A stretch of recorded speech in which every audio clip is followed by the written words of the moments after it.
Hi friends, ఎలా ఉన్నారు? ముందుగా A to Z ఫుడ్ టేస్ట్కి స్వాగతం.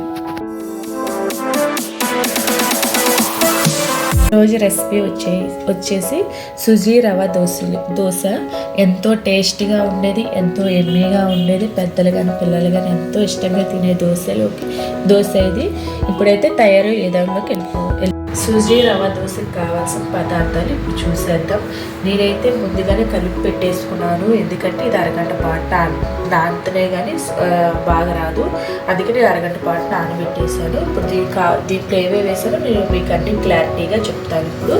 ఇప్పుడైతే నేను సుజీ రవ ఉంది, అది బొంబాయి రవ ఉంది కదండి, దీంతో ఒక కప్పు వేసుకోవాలి.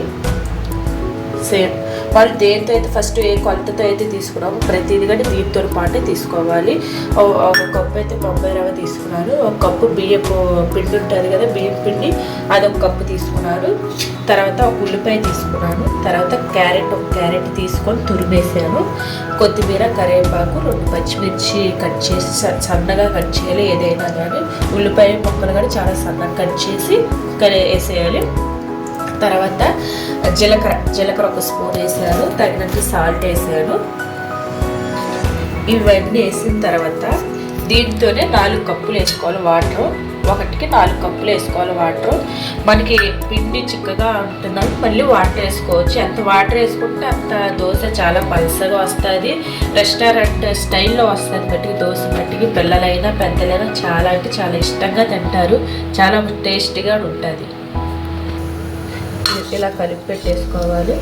పిండి ఏమాత్రం చిక్కగా అనిపించినప్పుడు మట్టుకు వాటర్ వేసుకోవటం బట్టి కంపల్సరీ మర్చిపోవాలండి. ఎంత వాటర్ వేసుకుంటే అంత దోశ చాలా పలసగా వస్తుంది, మనం అనుకునే రీతి కంటే వస్తుంది. నేనైతే చేతితో వేస్తున్నాను, చేతితో వేస్తేనే బాగా వస్తుంది.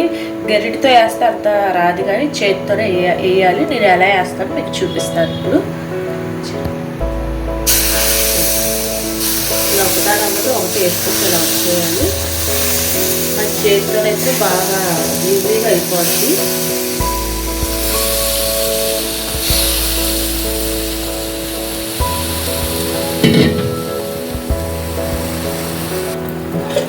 ఇలా ఆయిల్ వేసుకోవాలండి, కొంచెం ఎక్కువ వేసుకోవాలి, అప్పుడైతే రోజు బాగా వస్తుంది. కానీ పెరుగు మట్టికి బాగా హీట్ ఎక్కువ ఉండాలండి, అప్పుడైతే దోశ చాలా బాగా ఉంటుంది. మా ఛానల్ సపోర్ట్ చేయండి, షేర్ చేయండి, లైక్ చేయండి, సబ్స్క్రైబ్ చేయండి కంపల్సరీ. మీరు చాలా అంటే చాలా జాగ్రత్తగా తీయాలి. మీరు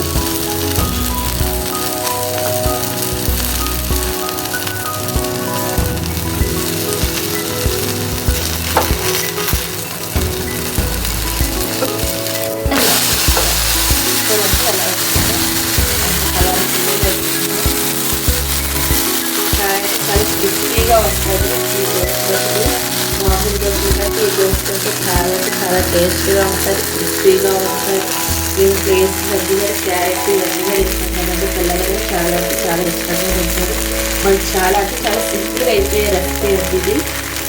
ఓకే ఫ్రెండ్స్, ఎలా వచ్చిందో చూసారండి, ఎంత క్రిస్పీగా వచ్చిందో. చాలా అంటే చాలా సింపుల్గా అయిపోయింది. అప్పటికప్పుడు మనం తయారు చేసుకోవచ్చు. మన ఇంట్లో దోశ పిండి లేకపోయినా, ఇడ్లీ పిండి లేకపోయినా కానీ అప్పటికప్పుడు మనం తయారు చేసుకోవచ్చు.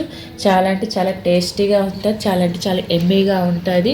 నేనైతే ఈ దోశలోకైతే పల్లి చట్నీ చేశాను. మీకు ఇష్టం కొబ్బరి చట్నీ అయినా చేసుకోవచ్చు, ఏదైనా చేసుకోవచ్చు, ఎందుకంటే ఏది చేసుకున్నా టేస్టీగా ఉంటుంది దోశలోకి. ఓకే ఫ్రెండ్స్, ఇలాంటి వీడియోస్ కోసం నా ఛానల్ని సబ్స్క్రైబ్ చేయండి, షేర్ చేయండి, లైక్ చేయండి. నాకు కామెంట్ ద్వారా నాకు మళ్ళీ చెప్పండి. Okay friends, bye friends.